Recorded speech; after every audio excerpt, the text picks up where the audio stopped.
DJ Vimlesh राज। लेला लेला हो जलेबी, लइका खइह सयान हो जइह, बुढ़वा खइह जवान हो जइह। चिन्हिया 10 रुपया पौवा, गुड़हिया 20 रुपया पौवा। आवा आवा ए बाबू आवा ले लो। हो गरम का? अरे एकदम गरम हो। डीजे विमलेश राज।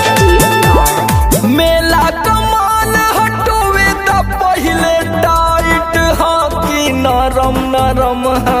लेला लेला हो जलेबी। अरे तनी टोल बताओ।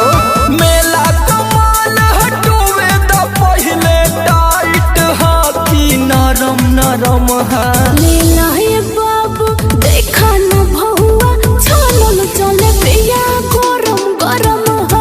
लेला हे बाबू देखा न भौवा, छानल जलेबिया गरम गरम हो। तोइबा बाबू ई हमा लाटा तो ना तू तोन तोइबा। अरे ई मेला के माल का कौन भरोसा।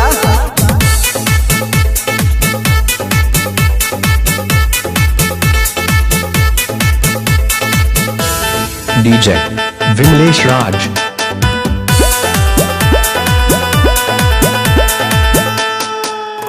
मुहे में जब जा बर्फी से नीक बुझाला, चीज के हमरे सगरे अच्छा मेला में बाटे हाला।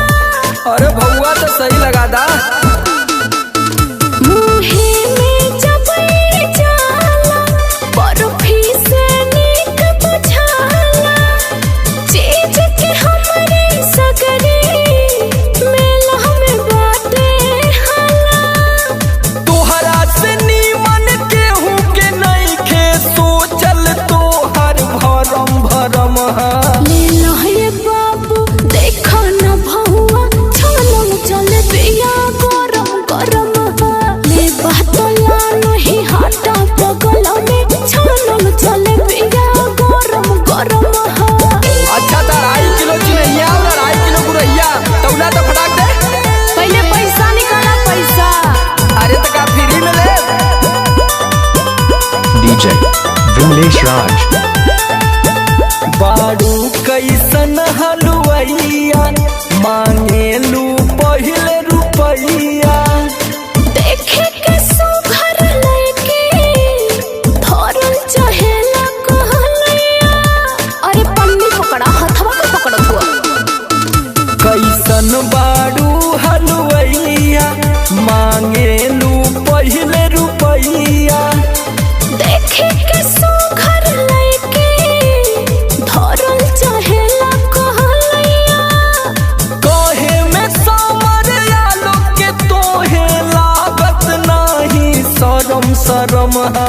लेला हे बाबू देखा न भौवा, छानल जलेबिया गरम गरम हो। लेला हे बाबू देखा न भौवा, छानल जलेबिया गरम गरम हो। ला बाबू ला, तू खइबा त का याद करबा। ई कहती कि मार्केटवा में दुकनिया कहाँ तो कोनो कांटेक्ट नंबर है? नंबर 9795563239।